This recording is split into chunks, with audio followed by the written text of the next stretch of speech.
So you have a class of new members, but what should you do with them? Now is the perfect time to host your new member orientation. Many clubs have been hosting orientations for years. This can be a great thing because they know exactly what they're doing, but it can also be a challenge because they haven't changed it up in quite some time. Whether you're just starting out or have more than a century of service, now is a great time to review your orientation procedures and breathe new life into your new member program. The purpose of any new member orientation program is to familiarize your newest members with the organization and each other. It takes a while to get the hang of a new organization. Use this time to discover why your newest members have joined your club. Do they want to get involved or learn new skills? Maybe they're looking to make new connections or just want a way to spend their spare time. People join Sertoma for many reasons, and having these conversations up front can help direct the route your new member orientation should take. An orientation can cover an array of topics, but we recommend that you at least cover 4 main areas: mission, program, structure, and community impact. Remember, you will want to talk about each of these things in regards to your club, as well as in a national context. Other things you might highlight include history and club meetings. So how often should orientations be held? The truth is, there's no hard rule. Every club's needs are going to be different. In fact, your needs might even vary throughout the year. Many clubs choose to hold orientation quarterly. Others hold them as new members join the club. However, if you don't have any new members one quarter or receive several just after the last one is held, you may need to consider adjusting your schedule. Orientations may be held in accordance with a regular club meeting, either before or after, or as its own special function.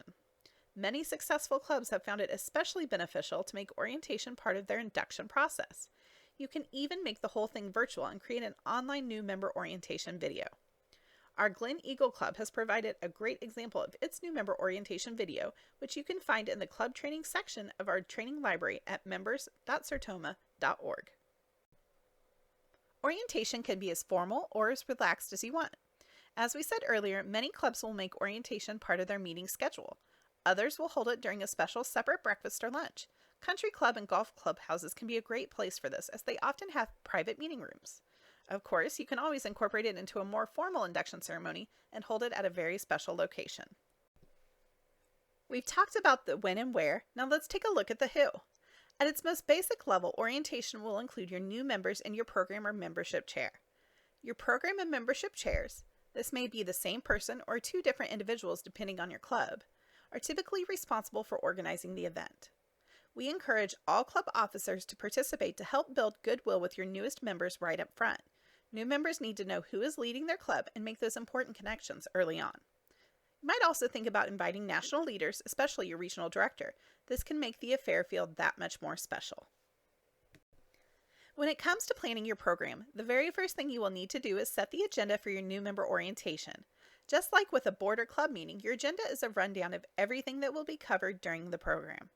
An agenda is important because it makes certain that you don't miss anything while still staying on schedule.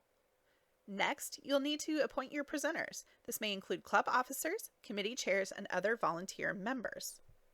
It's always a nice touch to send formal invitations to your attendees.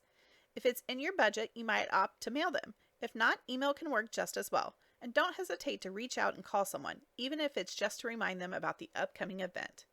Finally, don't forget to let your other members know. Whether it's in your newsletter or on social media, a simple notification lets them know that you are upholding this important program.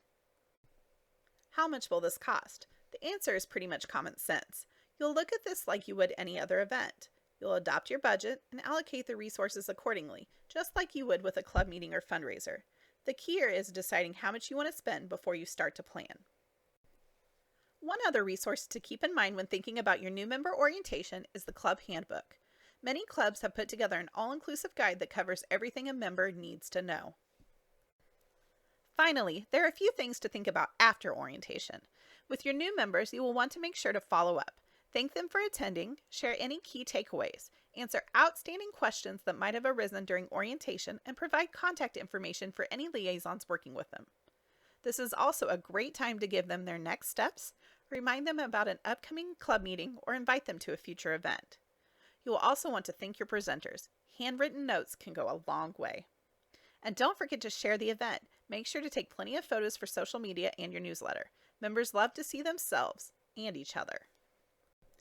To quote McKendree University, By taking the time to orient new members to the privileges and responsibilities of membership, you create a more educated membership and a more productive organization. This concludes today's training. Don't forget, you can find additional resources anytime in the Sertoma Member Center at members.sertoma.org.